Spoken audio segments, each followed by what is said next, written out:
from being a pincushion. I mean, they're not even in school, but they're forced to get this flu vaccine. Do you have any suggestions in terms of what parents can do in terms, about avoiding these shots or?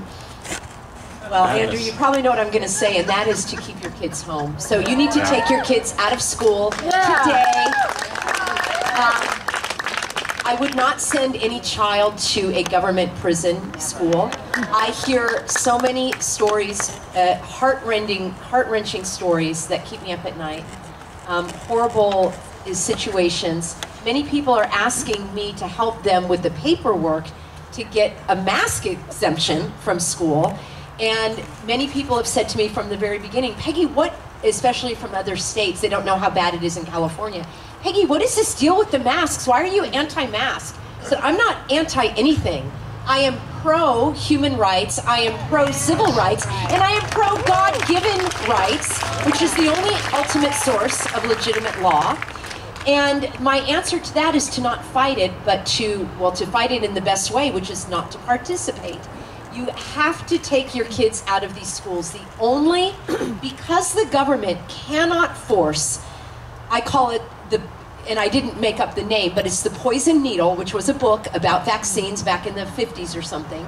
So the only way that these vaccines legally, and it's not even legally, can be forced upon you is from schools and employers. It cannot be done by the government because it is not lawful. You have the right to life. Life includes taking care of your body, right? Your breath, your immune system, your health. To inject your body, and Dr. Judy will talk all about the science, but the law, there is no law that gives anyone, except if you live in New York City, or the state of New York, they just passed a law that says that you can be forcibly vaccinated if you may present a threat to public health.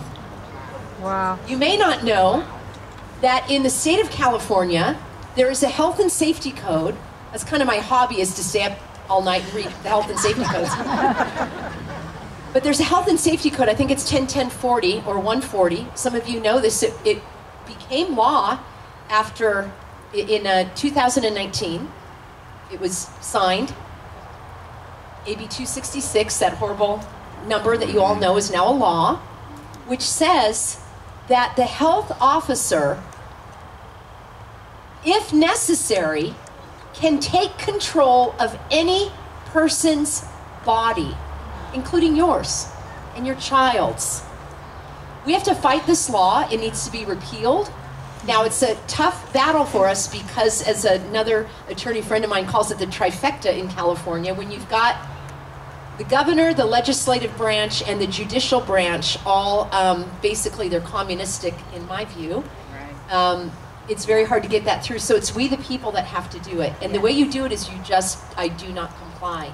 You don't answer your door when they come to give you that jab. You don't go on any of the contact tracing. You don't send your kid to school. We shouldn't have to have exemptions for being human.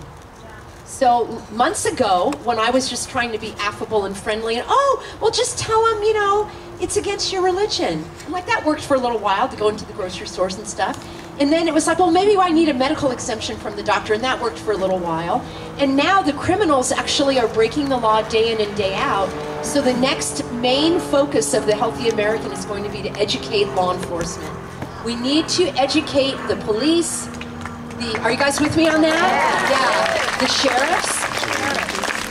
I have all these handouts that go to the businesses about your rights. These are going to go now to law enforcement, and I recommend that everybody, because they're going to be the line, Andrew, between the law enforcement coming to show up with Child Protective Services at your house because your child wasn't vaccinated if they're in a public school. The only way that they have any sway over you is when you're dealing with the government or these stores. So we are creating our own communities. We're finding places where we can shop. I'm hearing of the farmers markets, like, you know, anybody that, like, we should just hold a farmers market here on Tuesday nights. Yeah. Right? And we won't be buying the food, we'll be donating for the food, and then you don't have to worry about, so this is the way that my mind works. We just want to work outside of that, rather than keep knocking out on that door. So a long-winded answer, but don't put your kids in school. I have remedies for you on that. Yeah, there's just a lot of changes coming down the pike, and you know, in my prayer time, God keeps sharing with me, like, it's no longer that we can't think traditionally any longer. We've got to start thinking outside the box, and there's going to be more and more forced mandates. You can already see now this COVID thing is evolving and morphing into something else. It's going to be another vaccine and another vaccine. It's just out of control. And you know, for me, the mask thing is the worst, right? It dehumanizes people. It impacts your immune system.